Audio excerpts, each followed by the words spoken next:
Добрый день, дорогие подписчики и гости канала. Сегодня с вами я, один из авторов телеграм-канала генерал СВР, генерал-лейтенант службы внешней разведки, тот человек, которого вы знаете как Виктор Михайлович.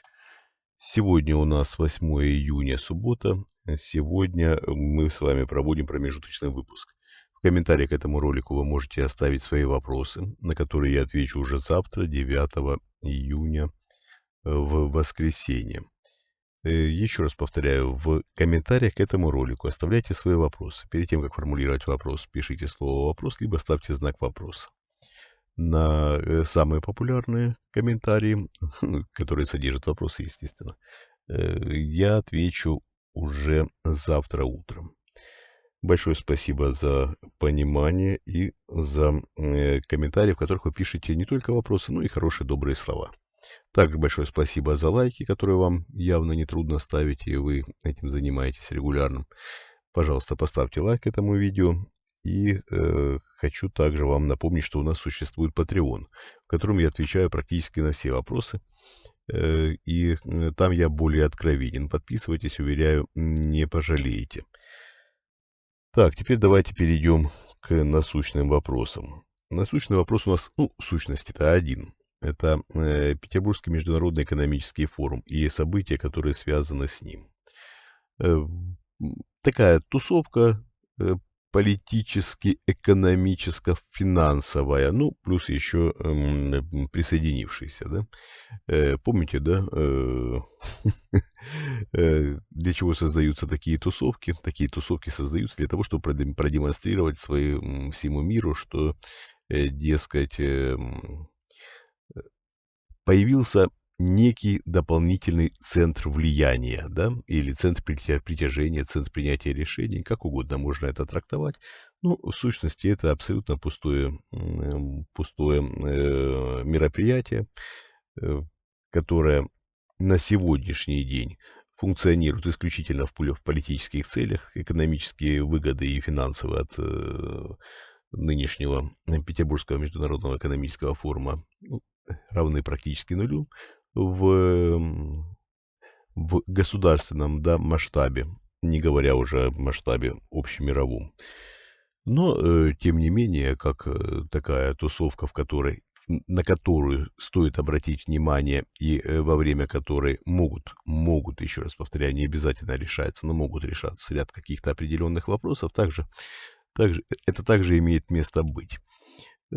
Поэтому обращаем ваше внимание. Мы уже писали у нас в телеграм-канале о том, что два основных принца, либо кронпринца, если угодно, участвовали в нынешнем международном экономическом форуме, участвовали в один день. Это и Денис Мантуров, и Дмитрий Патрушев. Оба участвуют в большом транзите и нацелены на повышение уровня, повышение уровня собственной значимости в масштабах страны.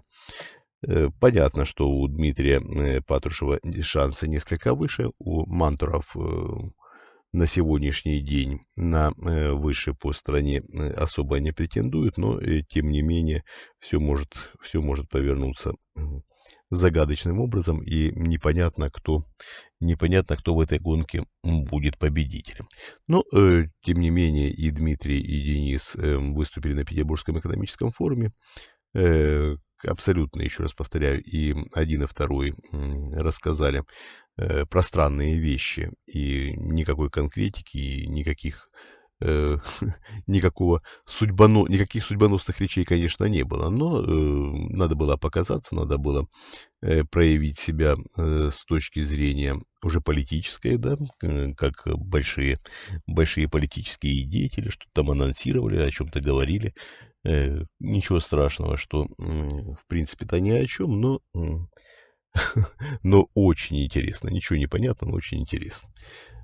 Интересно то, что оба появляются в один день, и то, что информационные ресурсы уделяют одинаковое количество времени, одинаковое количество информационного освещения и одному, и второму. в принципе, сложился определенный консенсус, да, в информационном пространстве, я имею в виду среди кремлевских ресурсов, о том, что этих двух людей надо освещать примерно, деятельность этих двух людей надо освещать примерно одинаково. Ну, замечательно. Далее, человек, похожий на Путина, принимает участие принимает участие в мероприятиях в рамках Международного экономического форума.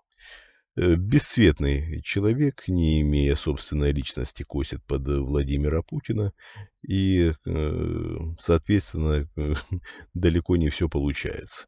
Многие отметили, что в прошлом году, и в этом году выступление так называемого президента было, ну, относительно блеклым. В этом году еще более блеклое, чем в прошлом.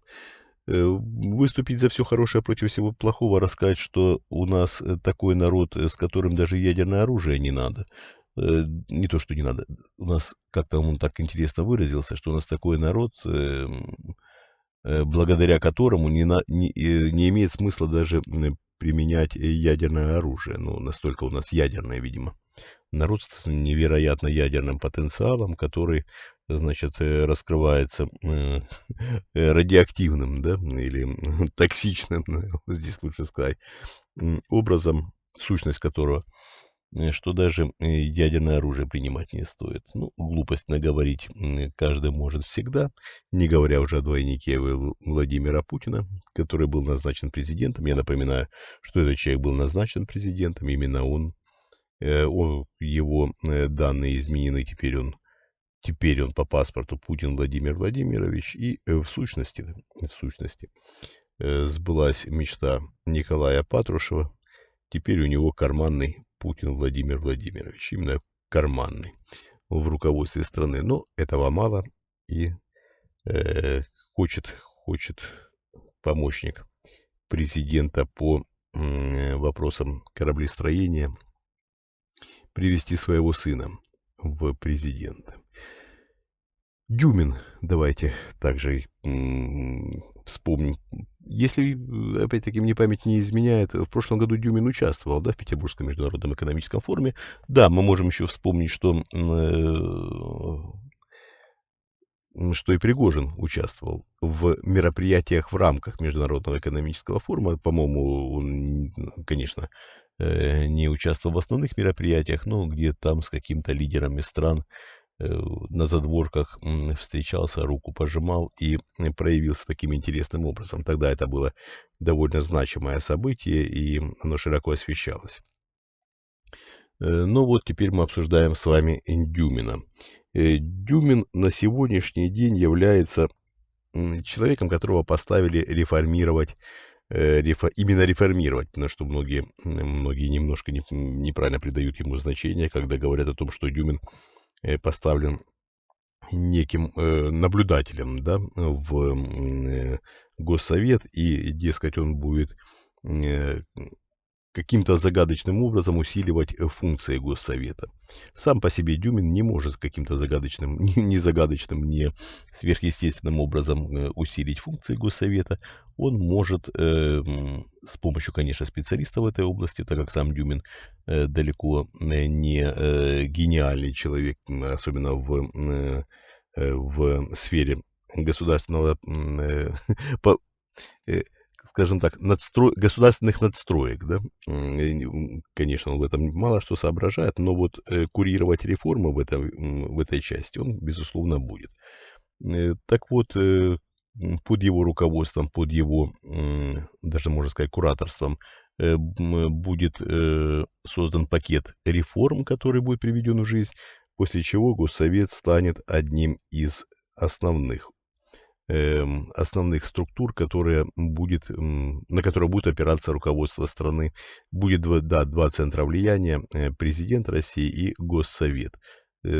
Здесь будет, в принципе, паритет по возможностям влиять на процессы, происходящие в государстве. Ну вот, и будет борьба, соответственно, одной башни с другой за сферы влияния и на президента, и на Госсовет. Ну, скорее всего, вернее, президентом будет представитель одной башни, а во главе Госсовета будет представитель другой башни. И как распределяться места в остальных органах управления государством, ну, увидим уже очень и очень скоро. Дюмин замечательная фигура, замечательная, конечно, в кавычках, на него стоит обращать внимание, а также стоит обращать внимание, если он проводит встречи, то эти встречи освещаются, то, безусловно, и этим событиям стоит придавать, не то что придавать, стоит обращать внимание. И, безусловно, эти события наполнены определенным смыслом, который, несомненно, стоит обсуждать, и так как это будет влиять на судьбу страны уже в самом-самом ближайшем будущем. Так, уважаемые зрители и слушатели, я вам напоминаю, что у нас промежуточный выпуск, скорее повод для того, чтобы вы оставили свои вопросы. Оставляйте свои вопросы в комментариях к этому ролику. На самые популярные из них, на самые популярные запросы я отвечу уже завтра. Хочу вам напомнить, что у нас существует Patreon, где я отвечаю на все поставленные вопросы и где любопытство наших подписчиков, несомненно, удовлетворено несколько лучше, так как количество вопросов и тем освещается больше, чем в основном выпуске на основном канале. Большое спасибо, что были со мной. Хочу вам напомнить, что мы вас любим, это искренне, это самое главное. Мы работаем для вас. Всего доброго, до свидания.